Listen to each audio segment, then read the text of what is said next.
चैत्र महिना सुरू झाला की झाडांना छान अशी नवीन पालवी फुटते. जुनी पानं गळून नवीन पालवी फुटते.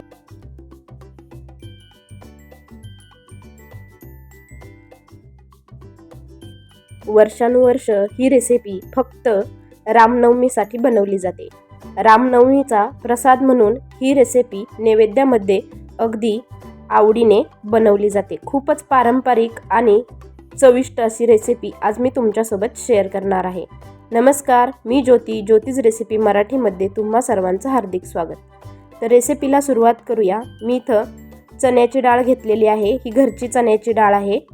ती 1-2 ते 3 तास मी कोमट पाण्यामध्ये भिजवून घेतलेली आहे.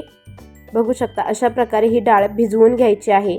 डाळ जर व्यवस्थित भिजली तरच ही रेसिपी अगदी उत्तम होते. तर आता बाकीचं साहित्य बघूया.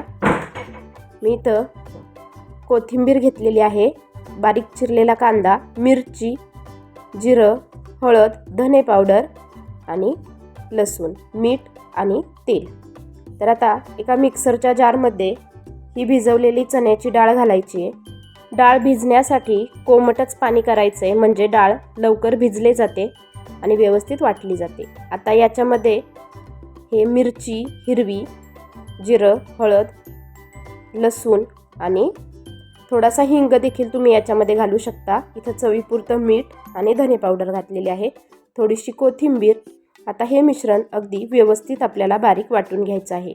मिश्रण वाटताना मिक्सरच्या जारमध्ये हे कमी जास्त करून वाटायचे. बघू शकता अशा प्रकारे हे वाटून घ्यायचे, अगदी दाणेदार पद्धतीने.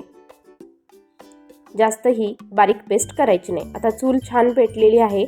त्याच्यावर आपण सर्वात प्रथम कढई तापायला ठेवणार आहोत.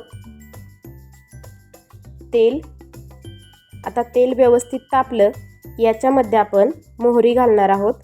मोहरी छान तडतडली की पुढचे मसाले घालायचेत.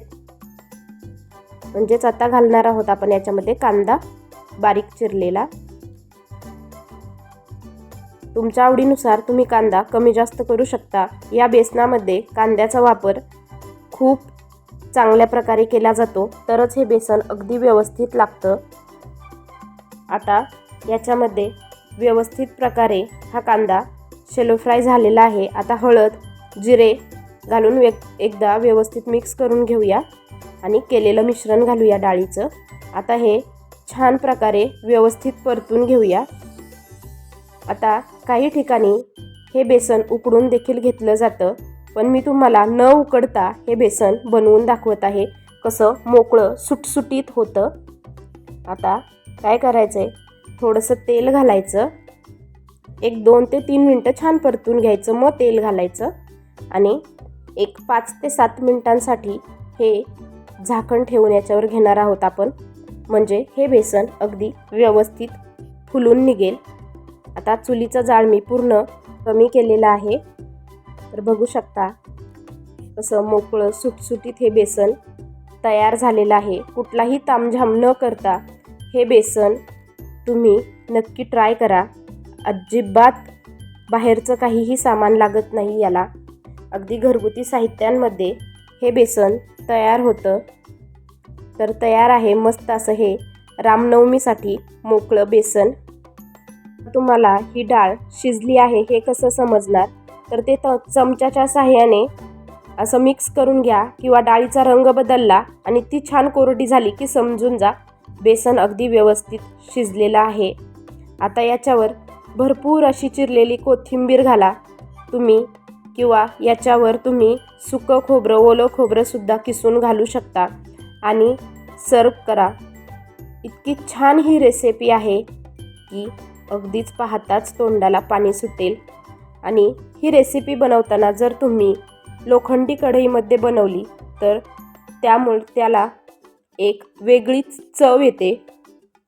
डाळ वाटताना अजिबात पाण्याचा वापर करायचा नाही, तरच हे बेसन अगदी मोकळं होतं.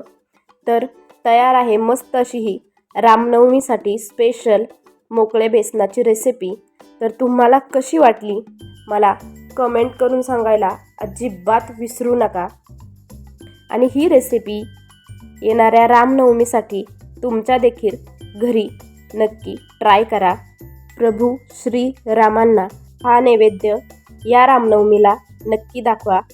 आणि ही रेसिपी अगदी मनापासून आवडली असेल तर जास्तीत जास्त लाईक करा, शेअर करा आणि माझ्या चॅनलवर नवीन असाल तर सबस्क्राईब केल्याशिवाय मात्र अजिबात जाऊ नका. तोपर्यंत धन्यवाद. Bye bye.